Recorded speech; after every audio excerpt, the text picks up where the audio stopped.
All the way home, Nick couldn't stop grinning. He hadn't expected to hear about the promotion for another couple of weeks, but just that morning Rosalind had come striding into his office and told him the good news. "The boys upstairs really like the way you handled that Japanese situation, Nick, and none of us sees any point in waiting around. So let me be the first one to shake the hand of our new vice president for Far East sales." Nick had gulped, thanked Rosalind, and sat with him for nearly an hour as they discussed the perks and the responsibilities of the new position. After that, Nick was simply too euphoric to stay in his office a moment longer. He called Suzanne in and gave her the news. "Suzanne, I hope you won't mind changing jobs." He watched with amusement as her face fell. "Nick, are you replacing me?" She looked genuinely wounded. "Not at all, Suzanne. You know I couldn't get a damn thing done without you. It's just that you'll have to accustom yourself to working for the vice president for Far East sales. Think you can handle that?" Suzanne looked blank, then squealed with joy and gave Nick a big hug. She was a competent, rather stout middle-aged woman, a good 15 years older than Nick. But she'd worked for him practically since his first days at Thomaston Chemical, and they were genuinely fond of one another. She and her husband had advised Nick and Emily on the best school districts when they were planning to buy a house. Nick had helped Suzanne's oldest son find an internship at Thomaston after his freshman year of college. Suzanne babbled away happily, asking Nick a million questions about the new job. When he finally could get a word in edgewise, he said, "I'm going to ask you to hold the fort for today, okay? I've just got to get home and give Emily the news." They hugged again, and Nick headed for the parking lot. Champagne, he thought. Champagne and an afternoon in bed. It was July, so Emily's summer vacation from teaching was in full swing. And both Charlie and Ben were at day camp until nearly 5:30, so there'd be plenty of time. Nick banged the steering wheel rhythmically, singing along with the Beach Boys in a loud, not terribly pleasant baritone. No need to stop for champagne. He knew there was a bottle in the fridge unopened since their 11th anniversary about 2 months earlier. He could hardly wait to burst in with his news, grab Emily and carry her upstairs to the bedroom. But just as Nick swung the car onto Thornton Drive, he could see Emily's VW headed down the street in the opposite direction, too far away for him to catch up to her without speeding dangerously down the quiet residential street. Shit. He grabbed his phone and called her cell, but it seemed to be turned off. Sighing to himself, Nick parked in the garage and headed inside. Maybe she'd just gone to do the grocery shopping or run some errands. Perhaps they'd still have a couple of hours later in the afternoon. He ran upstairs and got out of his business clothes, coming back downstairs in shorts and a t-shirt. Making himself a quick sandwich and grabbing a beer, he wandered out towards the backyard patio. But as he passed the study, he noticed that Emily had left the computer on. Out of pure random curiosity, he went over to see what she'd been doing. Her email was open, but it wasn't her school account.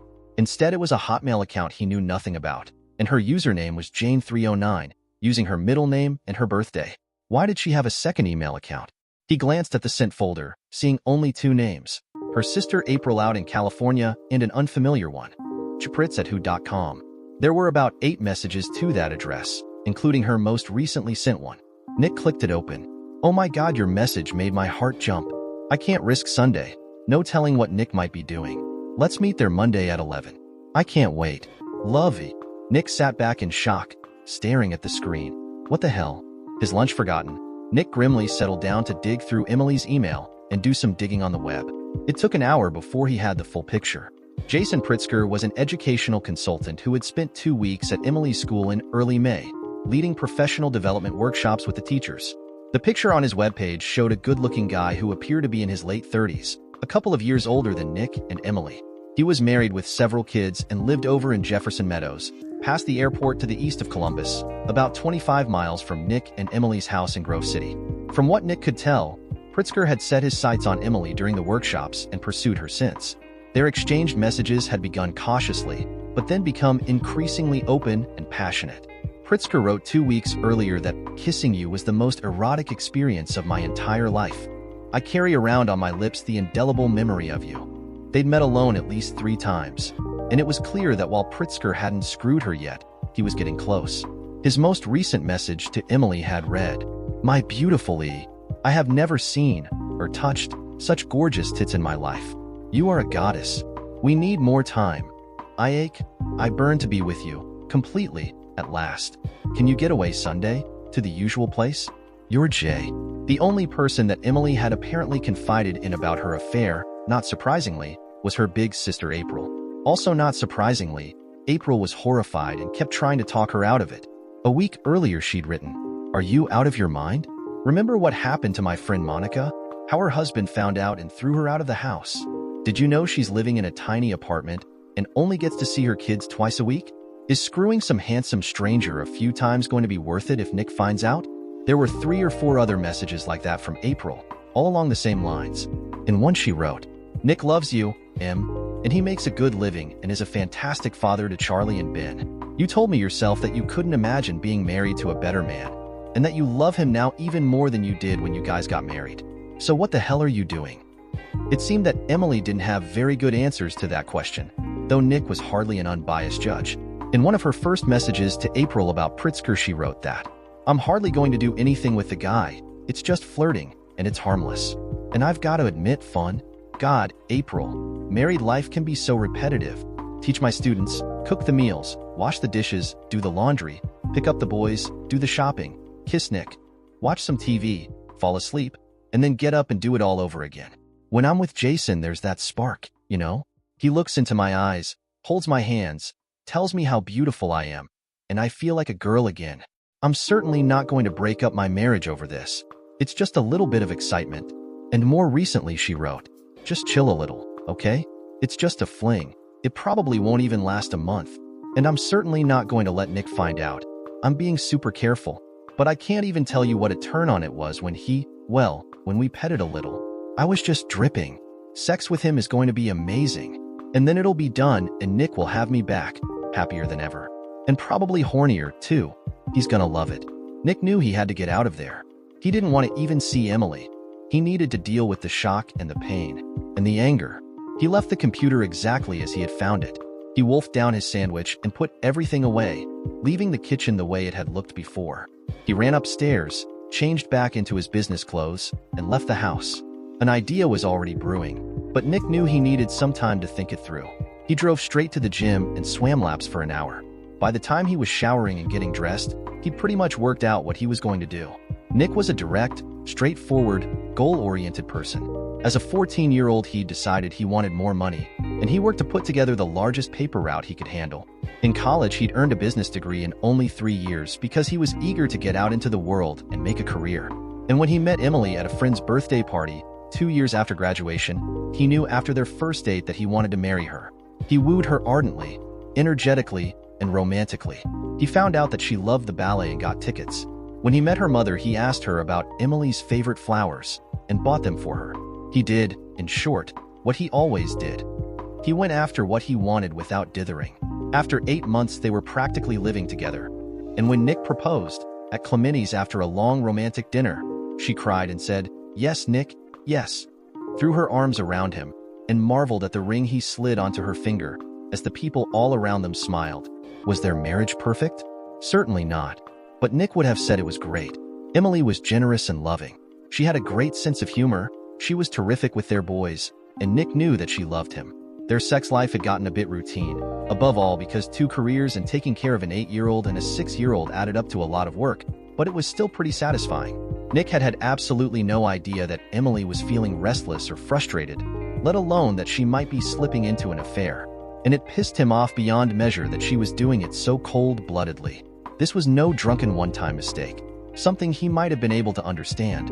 No, some shithead was wooing her, leading her on, and she was reveling in it, thinking that some little fling was perfectly acceptable because her life was getting a bit stale. Nick found himself clenching his teeth, thinking about all this. She wanted a change? He'd give her a change, though it wouldn't be the one she wanted. When he stepped in the door around 6:30, same as usual, Nick had his plans pretty well worked out. He'd spent 2 hours in the library with his laptop, exchanging messages with Brian Winders, his friend who worked in IT. Brian had sent him the file he needed, along with detailed instructions on how to use it. Nick was so furious at Emily that he figured there was no way she'd fail to notice that something was up. Fortunately for his plan, it didn't matter. In fact, that was part of the plan. For Emily to get the uneasy feeling that something was bothering Nick, something he wasn't ready to talk about. So, when he found her in the kitchen and gave her a kiss, he let his eyes avoid hers. He pulled away from her hug a little faster than usual. He went off to say hello to the boys a little more abruptly. At dinner, he let himself seem a bit distant, troubled. Emily noticed all this, and he could see it confused her. When the boys were in bed and they were watching TV in the bedroom, she asked him what was wrong. Is it something at work, honey? You seem so distracted tonight. She was concerned, but not frightened. He could see that. She didn't suspect yet that it had to do with her. He sighed heavily. I've just got some stuff on my mind, that's all. Some decisions to make. About work? Is it that promotion thing, still up in the air? He looked at her seriously, holding the silence a moment too long. No, it's nothing like that. Nothing with work. Emily slid over to take his hands. Then what, baby? Don't let it twist you up. Tell me what's going on. She was all love and support, quite sincere, and it infuriated him. He pulled his hands away and said, I'm not ready to talk about it, Em. Maybe in a few days. I've got to do some thinking first. Emily stared at him. This was so uncharacteristic of her husband that it troubled her. But he could see that she still wasn't frightened. It hadn't occurred to her that he knew about her and that pig Pritzker. Okay, Nick, she said finally. Just don't shut me out, okay? I love you. Let me help.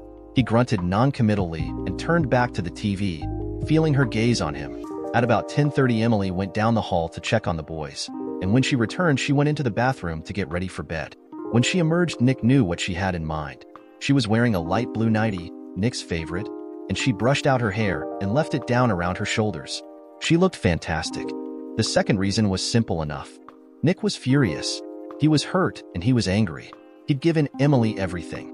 His heart, his devotion, his hard work, two fantastic boys they both adored. Did she think that his life was constant excitement? And yet he wasn't cheating around secretly with some bimbo, the way she'd been doing with that dickhead. No, that email to Jason was good news, but not nearly enough to stop from going ahead with what he planned. At 10:15, Nick pulled his car back into the driveway.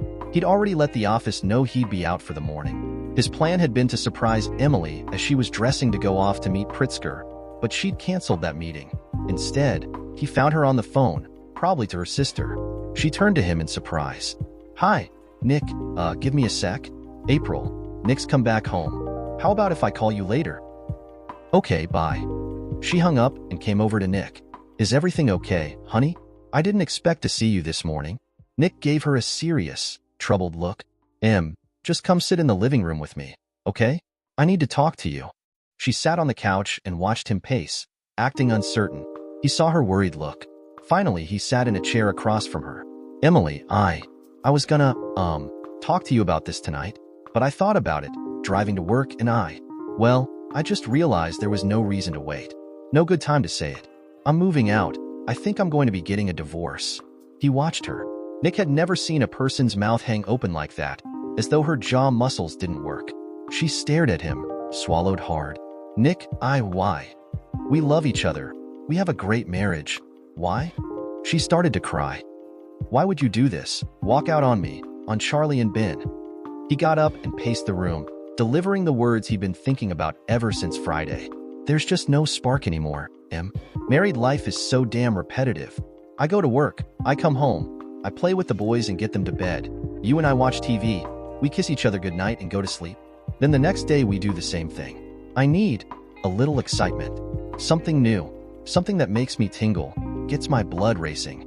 He stopped and looked over at Emily. She had gone utterly pale. He wondered how obvious it was that he was throwing her own words to her sister right back in her face. I've met someone who... No, she shouted, looking desperate. She jumped up. No, please, Nick. Please tell me you're not. She broke down, sobbing. I'm not having an affair, Emily. I wouldn't do that to you. I haven't even kissed her, even touched her yet. And I won't, not while you and I. He stopped, watched her cry, her whole body shaking. Then he spoke his final sentences. But I want that spark. I want someone who will want me, make me feel attractive, make me feel like a man again, instead of a drudge who's getting old before his time. Listen, I'll be away on a business trip until Friday. I've got a motel room reserved for when I get back. I'll call you, and we can find a time to talk, figure out how we're going to settle things. If you want to speak to a lawyer, that would probably be a good idea. She gazed at him in horror as he pulled out the suitcase from behind the couch. No, Nick, please, honey, can't we? I'm so sorry, Emily. He turned and headed out the door, listening to her sobs of despair behind him. As angry and hurt as he was, he still felt for her. She was in agony, and the part of him that thought, serves her right, the bitch. battled with the part that wanted to come back into the house and hold her in his arms, kiss away her tears and tell her everything would be all right. I enjoyed that, he thought to himself, with a kind of grim satisfaction. Nick sat at his desk staring out the window. He'd gone straight to work. The business trip he'd told Emily about was pure bullshit. He just wanted her to have a few days to feel miserable. He asked Suzanne to come in and explained the situation to her briefly. Emily and I are having a little tension at home. So I'm staying away for a couple of days, and she thinks I'm on a business trip until Thursday night. In case she happens to call, okay? Suzanne looked troubled. I'm so sorry, Nick. Anything I can do? He shook his head. Thanks, no, Suzanne. I hope we're going to get through it. She smiled a little and said, Been there, done that. Ralph and I once split up for almost a month. Way back before we had the kids. It was pretty grim at the time. Now we look back and joke with each other about it. They chatted a moment more before Suzanne went back out of the office, and Nick realized he felt a little better. God knows I'm not the only guy who ever had marriage trouble, he thought to himself. The 3 days passed quickly, to Nick's surprise. He'd booked a nice room at the Hyatt on Capitol Square, so he could walk to and from his office. He worked late every day, getting back to his room around 9 p.m. for a quick room service dinner, and he got a lot accomplished, sketching out his short-term and long-range plans for his new department. He made phone calls and emailed his contacts in Tokyo. He consulted with the other Far East personnel at Thomaston, and in general he got his new job off to a good solid start. He checked his cell phone a couple of times a day, always finding one or more messages from Emily, and he deleted them without even bothering to listen.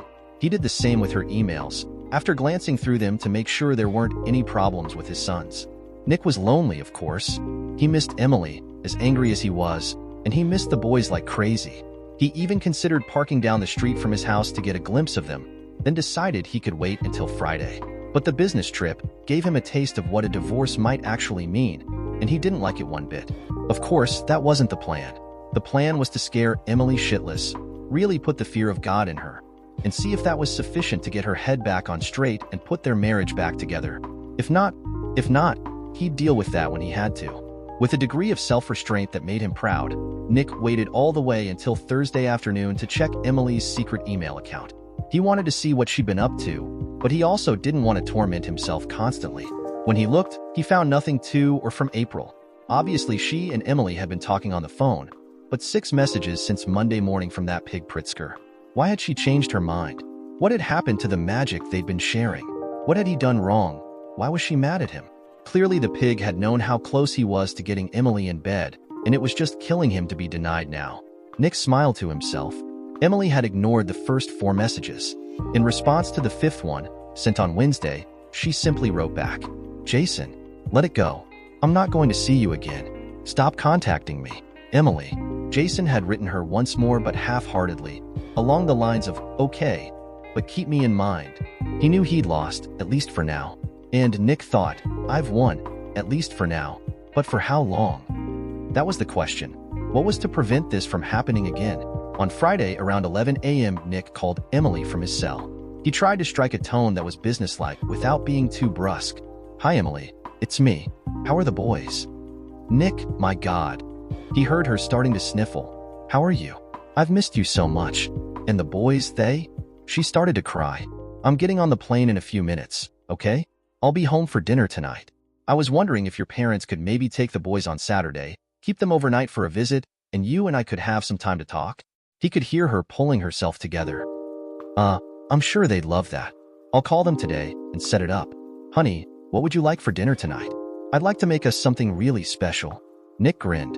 Oh, I don't care. Don't go to any trouble. Make something that Ben and Charlie like. Hot dogs, whatever. Okay, honey. She was obviously disappointed. What was she expecting, that he'd fall right back into her arms? Nick shook his head. Gotta go. See you tonight. Bye.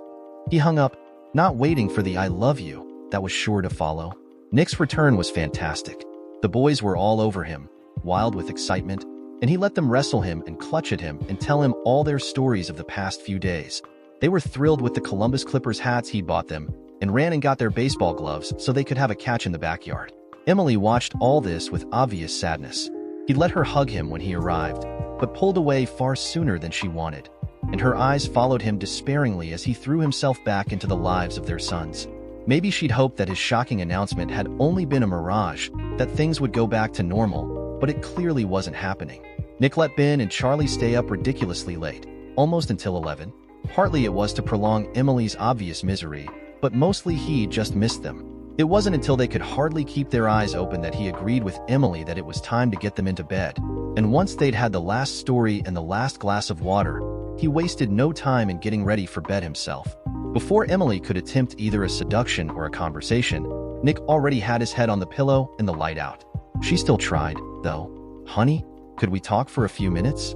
Nick smiled to himself in the dark. "Tomorrow, okay. This was an exhausting trip, and the boys wore me out tonight. Are your folks taking them tomorrow?" "Yes, I said I'd drive them over around 11. "Okay then. Sleep well." He offered her no kiss, no hug. Now that he was home again, the anger that had died down a bit during his busy week at work was roaring through him. It took him a long time to fall asleep, and as he lay there he was aware of Emily tossing and turning as well. Saturday breakfast was subdued, though you couldn't have told it by Charlie and Ben, who were jumping around with extra energy. Dad was back, and they were going to Grandma and Grandpa's for an overnight visit. "Can we take our baseball gloves? And our new hats? Will Grandpa play baseball with us?" Etc., etc. Nick quietly enjoyed Emily's mournful looks, and when she was ready to drive off with the boys he just said, "We'll talk when you get back." But the house was empty when Emily returned, and she had a miserable hour of sitting at the kitchen table, looking out at the driveway and imagining the worst, before Nick returned. He walked in with an armload of U-Haul boxes, and she burst into tears. Nick handed her a napkin. "Come on, Em, it's all right. Let's just talk this through like two adults." But he had to wait nearly 5 minutes until her sobbing subsided, and another 5 while she washed her face and repaired her makeup. When she came back she looked better, still devastated, but in Nick's eyes oddly beautiful. He really was crazy about her. The stupid bitch, he thought. She got them cups of coffee and sat back down at the table. "Can I talk first, Nick?" He nodded. She leaned forward and looked at him imploringly. "I don't want a divorce. I don't want a separation. I want you, and I want our marriage back. I love you, and I know you love me, Nick, and you adore the boys. We should be together, and I'll do anything I can to make our marriage better. Anything. Just tell me where to start." He gazed at her, keeping his face neutral. "The excitement's gone, Em. Don't tell me you don't feel it too. All the routine, the dishes and the boys and the bills? Can you tell me honestly that you haven't noticed? That you haven't been tempted to find something else, something a little more exciting, something or someone that would put a little spark back in your life?" The moment of truth. He wondered if she'd burst into tears again, or run out of the room, or even look straight into his face and lie to him. Instead she said, "Yes, I've felt it, Nick, and I've been an absolute idiot, and I'm afraid when you hear about it you'll just walk out the door and I'll never see you again." She was trembling and squeezing the fingers of her left hand with her right so hard he was afraid she'd break them. But she didn't stop looking at him. With a straight face he said, "What are you talking about?" Stiffly she got up, went to the cabinet above the refrigerator and pulled out 3 pieces of paper. "I just couldn't bear telling you about this, so I wrote it all down. I'll go into the bedroom and give you all the time you need.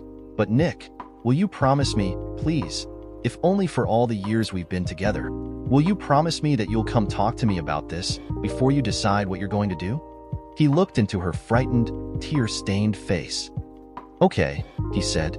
He took the papers and went into the living room to read them, hearing her crying behind him as she went down the hall towards their bedroom.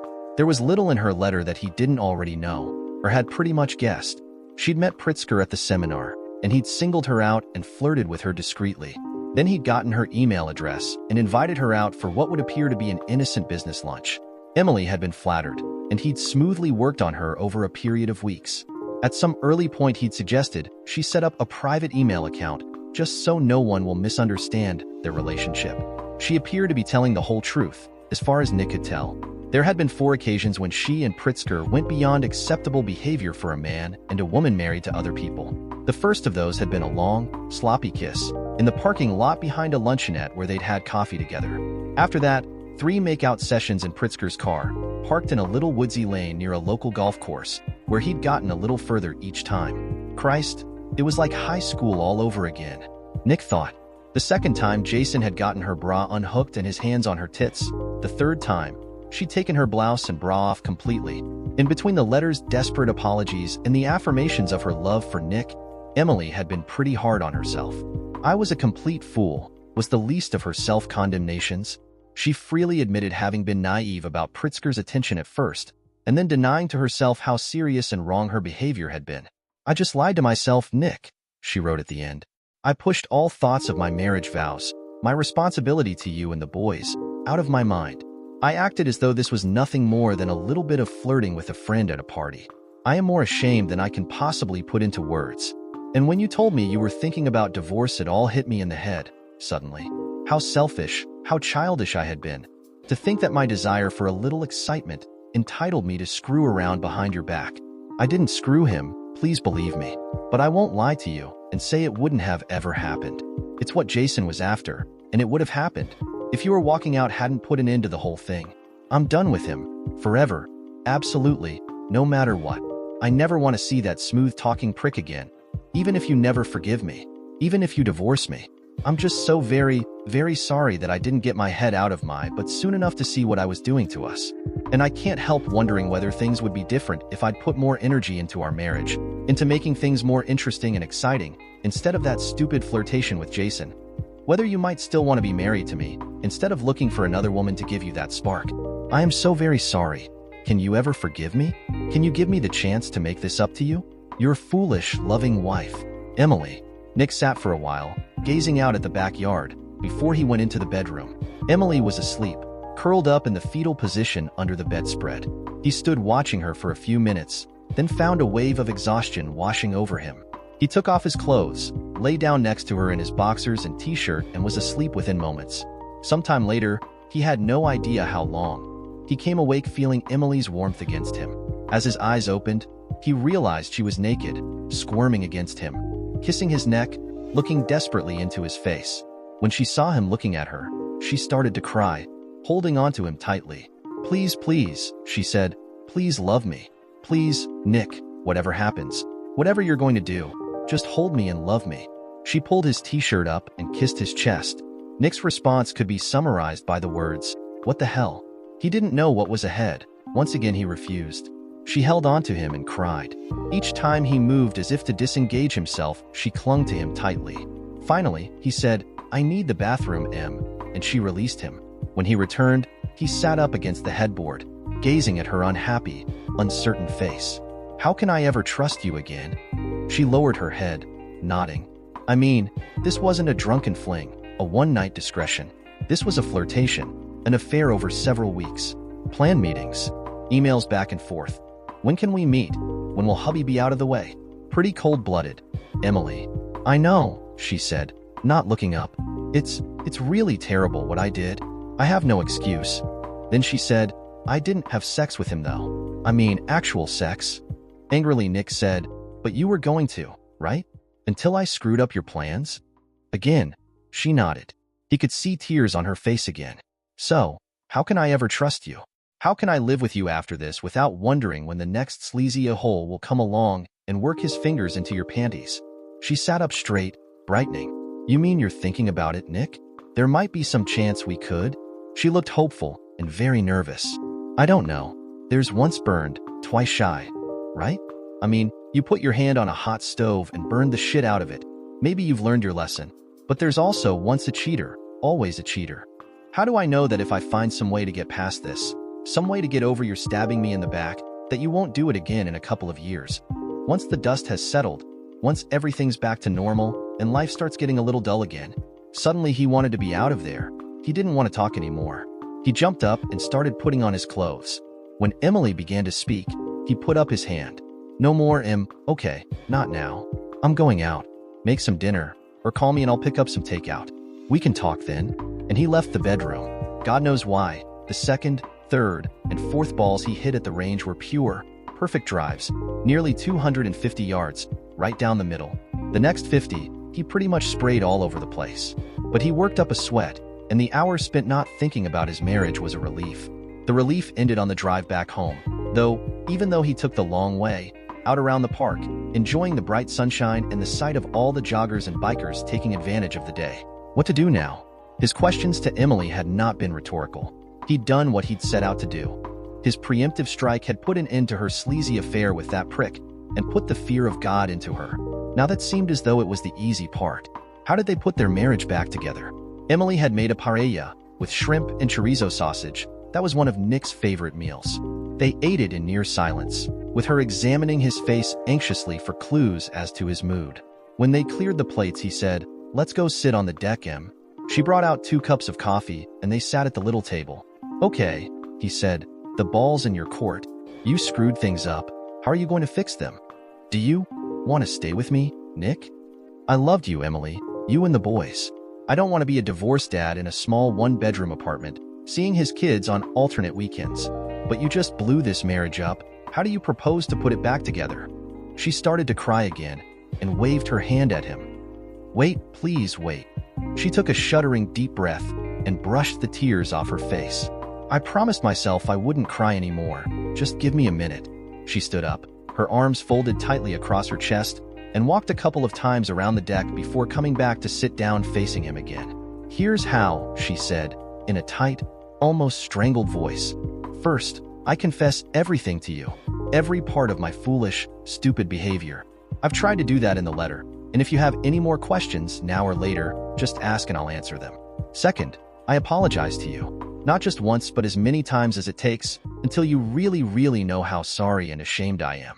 Ashamed of what I did, and sorry for the pain I caused you."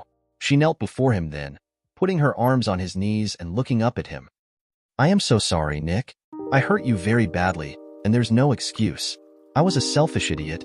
I hope there will be a time when you'll be able to forgive me, but I know it's not now, not yet." Still watching him, she got up and returned to her chair. "Third, I make it up to you, every single day, by showing you that I can be a loving wife who is devoted to you, who appreciates you, who wants to make you happy, and who is happy just being your wife." Ticking them off on her fingers, she said, "I'm going to be loving, patient, supportive, attentive, and fun. I'm going to pamper you, cater to you, and make sure you're getting what you need." She reached over and took his hand. "And that includes in the bedroom. I know things have gotten a little, not dull, maybe, but routine, but no more. If I have to read books, buy sexy underthings, get you to screw me on the kitchen floor. All of that sounds good to me, Nick. And what about Dee? What about the other woman I'm interested in?" He gazed at her, keeping his face blank. Emily bit her lip. She said, "I don't have any control over that, Nick. I'd like you to never see her again, but it isn't up to me, is it? But I know what I'd like. Do you think you, well, if?" She shuddered, then shook herself. "Do you think we could try it for a month? Maybe?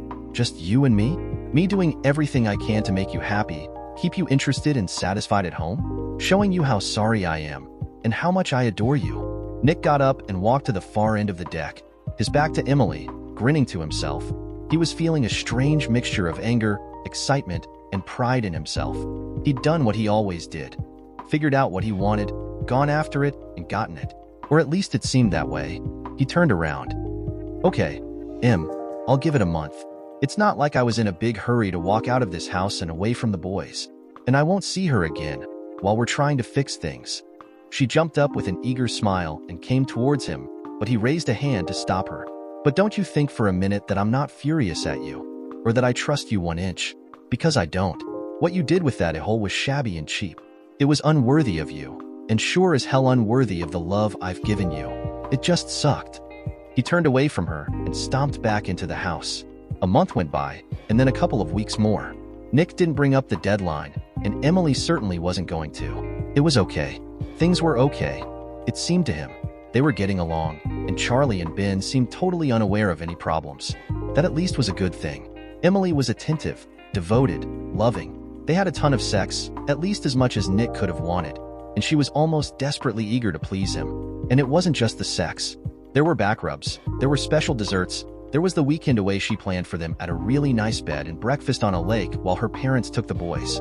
Emily watched him constantly and catered to him. She tried to please him as though she were a king's concubine, and one false move could lead to her exile, if not her execution. So why wasn't he happier? Nick reflected on this. He was in the middle of a fairly frantic afternoon at work, but he couldn't concentrate. He shoved his paperwork aside, leaned back in his chair, and put his feet up on the desk, giving himself 15 minutes to think. One thing was obvious. He still didn't trust her. The betrayal with Pritzker, even though it hadn't gone all the way, still left him feeling bitter every time he thought about it. His rational brain said that Emily would never, ever try something like this again. but the fact that she'd done it once was a brutal kick in the ribs. His raging anger at her was never all that far from the surface, though it had calmed down a lot. But he realized that there was another issue. He almost didn't have a wife anymore. He had a servant. Emily was nervous, always walking on eggshells, constantly checking his face for any sign of disapproval or anger. Her mantra seemed to be, "Please, Nick," or maybe even, "Don't piss off Nick," or "Give Nick absolutely everything he wants, even before he knows he wants it." Back in the happier days of their marriage, Emily had been a delightful partner. She was energetic and funny and feisty, no pushover. She stood up for herself. She disagreed with Nick when she thought he was wrong. She mocked him at times. They had been equals, loving partners unafraid to take each other down a peg. Now that was all gone. Nick was sure that he had changed too. He was harder, more closed. He didn't come home every day and tell Emily all about work or engage her in conversation about their relationship.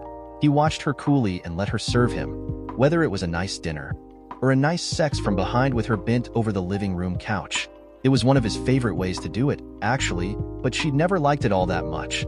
It felt humiliating to her. Now she'd let him do it 5 nights a week if he wanted.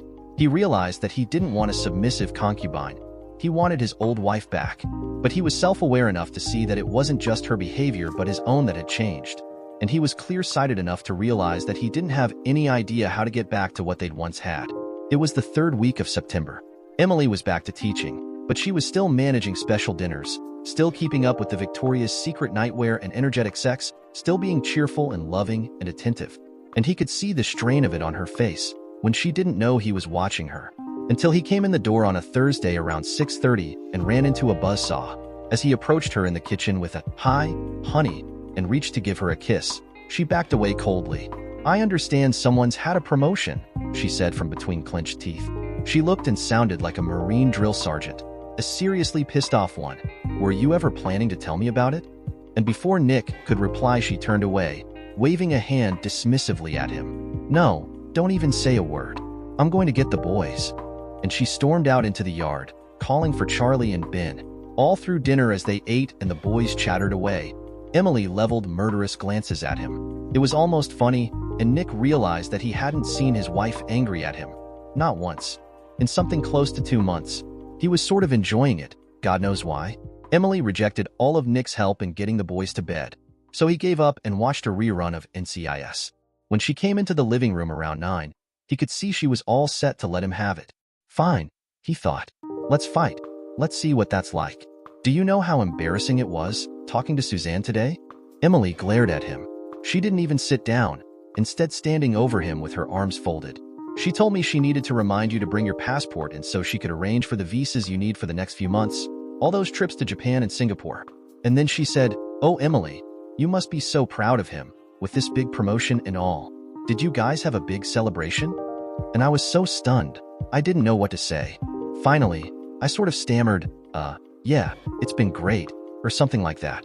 I felt like a goddamned idiot, Nick. And I'm sure Suzanne could tell I had no idea what she was talking about. She said you were promoted back in July. And here it is, more than 2 months later, and you haven't said word one to me. Was I supposed to go the rest of my life not knowing I was married to the vice president for Far East sales? Is that none of my business all of a sudden? She paced around the room, then sat down in the armchair across from the sofa. Nick hadn't opened his mouth. She went on for another few minutes in the same vein. She couldn't believe he'd kept this from her. She'd been so humiliated, etc. She was utterly furious, and it seemed like her anger was letting her discharge some of the tension of the past few weeks. "I know our marriage is on thin ice, and I know it's because I screwed up. Believe me, there's not an hour that goes by when I don't think about that. But you promised that we'd both give it a try, staying together. And I would have thought that meant talking to each other, sharing the news about minor things like, oh, I don't know, a huge promotion." Emily's mouth snapped shut, and she sat glaring at him. Nick could see her eyes were tearing up. "Well," he said, "you certainly seem to be worked up about this." "You think?" she interrupted. "But I wonder whether Suzanne mentioned exactly when I got the promotion." Emily shook her head. "She just said it was in July sometime." "And do you happen to remember anything else I found out about in July?" Her face got pale, and she looked down. Yes, of course I do. I learned about you in Pritzker before I got a chance to tell you about the promotion," he said, letting his voice get hard. "And by the way, I learned about it the same day." I came home at lunchtime and found your email open and saw your messages to that scumsucker." Emily gasped and stared at him. He had never told her this before. "And when I realized that you'd been keeping something from me, something pretty important to our marriage, I didn't exactly feel like sharing my news with you. Is that so hard to understand?" She shook her head, looking miserable. All the fight had gone out of her. Now Nick was on his feet, pacing. "So yeah, you're right, I should have told you. But I guess I was enjoying keeping my secret from you. A little bit of tit for tat. Plus, at least my secret was something good, not something sleazy and selfish." "I'm going for a walk," he said, and headed out the door, not looking back to see her crying quietly. The next morning, getting breakfast on the table and Ben and Charlie dressed and fed and out the door, was almost entirely silent. Emily and Nick moved around one another smoothly, efficiently, without friction but without warmth, either. Nick didn't know what Emily was feeling. He himself was calm, even relaxed. Their argument the night before, and then his long walk around the neighborhood, had brought some things into focus for him. When she came back into the house after seeing the boys onto the school bus, she headed for the bedroom without a word. "Ing." His voice startled her, and she jumped a little. She turned and looked at him, appearing unhappy and wary. "How about if I bring home some takeout tonight, so you don't have to cook?" "That would be nice, Nick, thanks," she said carefully. They talked about Chinese, Mexican, Middle Eastern, and decided on Five Guys hamburgers, which the boys adored. Then he said, "And I'd like us to spend some time together tonight when the boys are in bed, okay?" Looking even more concerned, she nodded. Nick came over, held her gently and kissed her, feeling her standing as rigid as a statue in his arms. The boys loved the hamburgers, predictably, and Nick and Emily collaborated on bathing them and getting them into bed, smiling at one another when the usual bathtub water fight soaked the bathroom floor. When both kids were sleeping soundly, Nick settled himself and Emily at opposite ends of the living room couch. The warm, comradely feeling they'd had while taking care of Ben and Charlie had dissipated, and he could feel the tension coming from her. "Okay," he said, watching her wary eyes. "Last night was good, I think." Emily looked surprised for a moment, then her face softened and she nodded. "Yes, I think so too. They both stopped then laughed. Nick said, "I have some things to say, but you can go first." Emily said, "The reason I think it was good is because it hurt me so much. So much. I mean, there you were with this huge promotion, this exciting new job, and probably lots more money and I didn't know anything about it. You'd kept this huge secret from me and She looked right into his eyes. "I felt so excluded and so betrayed, and I was so angry. And then you told me exactly when you found out, and of course I understood why you hadn't told me. And all this time I thought you only learned about my affair when I told you in the letter. I had no idea you'd found it out on your own. My God, Nick, I am so sorry for that." She sighed. "So that took the wind right out of my sails. But when I thought about it later, I realized what a good lesson it was for me. For weeks I've been feeling so terrible about what I did, about how badly I've hurt you, and terrified you're going to leave me, and this is the first time I just felt hurt myself. How could you do that to me? And then I realized, well, Emily, maybe for the first time you're getting a little tiny taste of how Nick has been feeling all this time. Betrayed, left out, kept in the dark. Except the secret I kept from you was 1,000 times worse." She stopped, looking down. He could see the tears on her cheeks. "So I figured, anything that hurts me that way, that lets me be in your shoes a little bit, is probably good for me. I've been feeling so guilty and frightened. I haven't spent enough time actually thinking about how you must be feeling." She laughed sadly. "After last night, that problem is gone." Nick waited, but Emily was done talking. He said, "Yeah, I think so too. That's one of 2 reasons last night was good. But the other, strangely enough, is that it was the first time in more than 2 months you've stopped cringing around me. You were furious. You really let me have it, and guess what? I realized I missed it." They smiled at each other, both amused. "I mean, I wanted you submissive for a while. I wanted you feeling guilty and ashamed, and terrified I was about to walk out the door. But it's starting to get old, you know? Obsequious Emily is not the woman I married. She's not the woman I love. And I realize that while you keep wanting me to trust you again, you haven't been trusting me not to leave, I mean. You don't trust that I love you, and I'm trying to give you another chance." He was getting a little agitated now, and he took a breath. "Why should I trust you, after what you did, when you won't trust me? So you need to do that, Em. You need to start being yourself and remember how long I've loved you." He paused again, Maybe you were being a doormat because you thought I was insisting on it, but I'm done with that. The month I promised you has stretched to 7 weeks, and I'm still here. I'm still here. I'm sleeping in bed with you every night, and I'm not seeing anyone else." He watched her, thinking about it, and then she nodded her head. "Okay," she said. "I'll work on that." They spent the rest of their evening apart. At 10:20, Nick was suddenly so exhausted he couldn't hold his head up, so he undressed and brushed and went to sleep. Sometimes later, he felt Emily slide into bed behind him. She kissed the back of his neck, then snuggled up to spoon him. Nothing particularly dramatic happened after that, nothing sudden, but things got better. He noticed after about a week that he felt warmer towards Emily, that their conversations were easier and a little less stilted. One night when he forgot to stop for the dry cleaning, he said he'd pick up. She snapped at him for being thoughtless, then stopped, looking at him a little worried, then shrugged her shoulders and went back to her cooking. He said, "You're right, Em, sorry. I'll get it tomorrow, I promise." He watched her look back at him with a little half smile. "Okay," she said, and they let it drop. The next morning, Emily was in the kitchen when Nick walked in. "I did it today," she said quietly. Her back was to him, facing the stove. He'd just come home from work. He knew right away what she'd meant. They discussed it and planned it a few days ago, how Emily was going to contact Pritzker's wife, in case she didn't already know what a cheating a-hole she was married to. "How did it go?" he asked. She came and gave him a quick kiss, looking tired and a little pale. "Not as bad as I was afraid it would be." When I explained why I was calling, there was this long silence, and then she said, "Actually, this isn't the first time I've heard this story. Turns out Jason's been pulling this shit on her for years. She's caught him twice before." So, I apologized again, and got her email address and forwarded all our messages to her, in case she needs them for evidence. She said after the last time she told him, and absolutely promised her parents, that if it ever happened again he was gone. I think she was going to call a locksmith right away, so he wouldn't even be able to get into the house at the end of the day. He gave her a slight smile.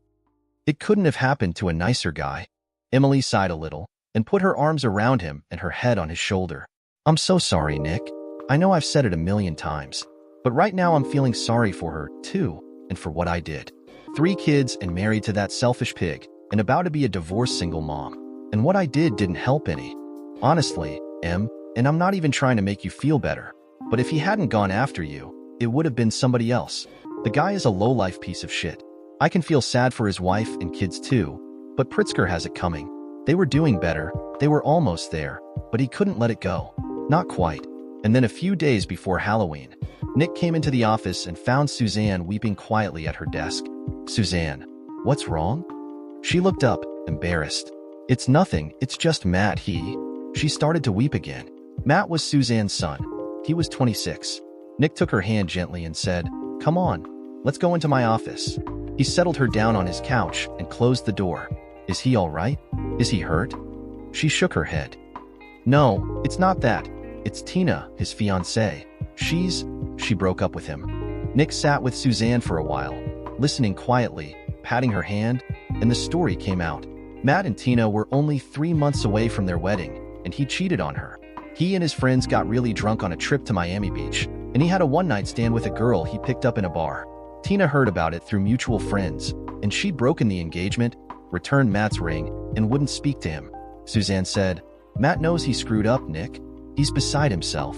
He's apologized. He's told her he would do anything to make it up to her. Promised he'd never cheat again so long as he lives. He asked about counseling, but she's just so hurt, so angry.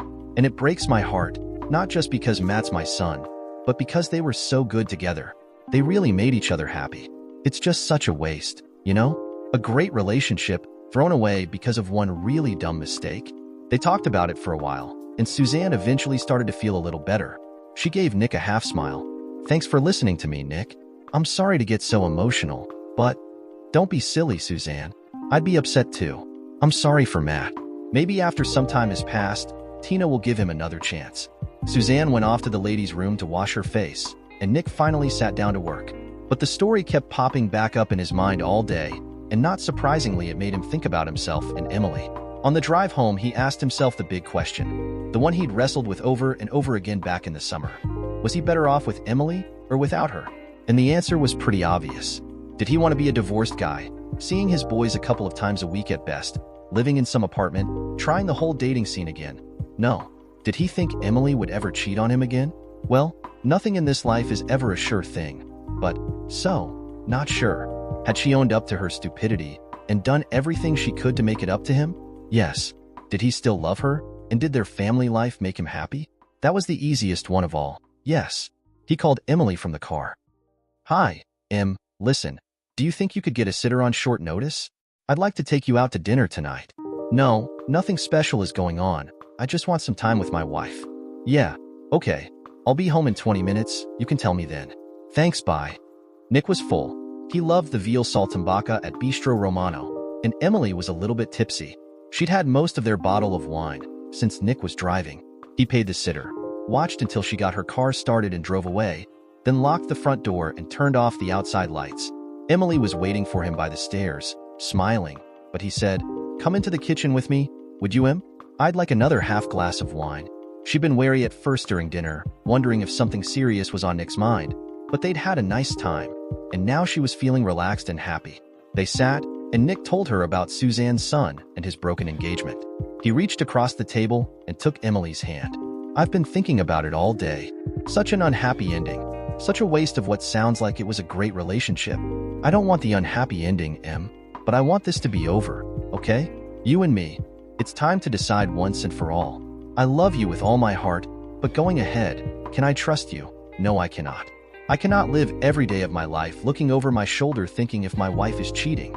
I cannot live with the fact that you had a thought in your mind to give away your body to another man. In all the years of us being married, I never thought of loving or sharing a bed with any woman other than my wife. But you not only thought about it, but actually went along with the plan until I found out. I would never know if today you are sorry that you actually were about to make a mistake or sorry that I actually caught you. Yes, you never had sex with him, but you spend tender and loving moments with a man who is not your husband. That makes me an inadequate man who cannot make his wife happy. Now in the last few weeks, you have been a wonderful wife. You have done everything to try and win me back, but I cannot find the person I married. I wanted to scare you and try to win you back, but what I forgot that I am your husband and I should not be fighting for your love and faith. A marriage is like a house, walls of love and a foundation of respect and trust. For you I have lost both the latter. If we decide to stay together, there may be days in the future where we wake up and fight, and all of a sudden, I might throw your indiscretion right on your face. That would be painful for us both. I don't want to hold on to your painful memories. So, let me leave with the good ones. So, tonight, my love, let's have this dinner and let me walk out of the house and your life. I have filed for divorce, and you would be served in the coming week. We share the custody of the kids and try to be good parents to them. Let us not expose the kids to our bitterness and hate. All this while she was crying, but I know deep down she understood and realized that I could not move on from what she had done. A few months later, we were divorced. There was no animosity and no fights. We discussed the separation of assets, and we were fair to each other. The kids were growing, and in our own lives, we're growing apart and away from each other. I did keep a respectful relation with my ex-wife. Never did I say anything bad or hateful. She never married or dated anyone. Neither did I. Not that we were competing, but I did it because I had no faith left in love. I never asked her why she never dated. 15 years later, Emily passed away to cancer. I was there at her funeral. I did visit her in the hospital one time. She handed me a letter that day and had specifically asked not to open as long as she is still breathing. That evening, I was at home and opened the letter. She did not write a lot, but all it said, "All these years, I lived with the hope that one day, we will be back together. It did not happen in this lifetime. If I get another chance to be born, I would want to be your faithful wife. I love you. Yours forever, Emily." A tear rolled down my eye and I mumbled to myself, "I love you, Emily.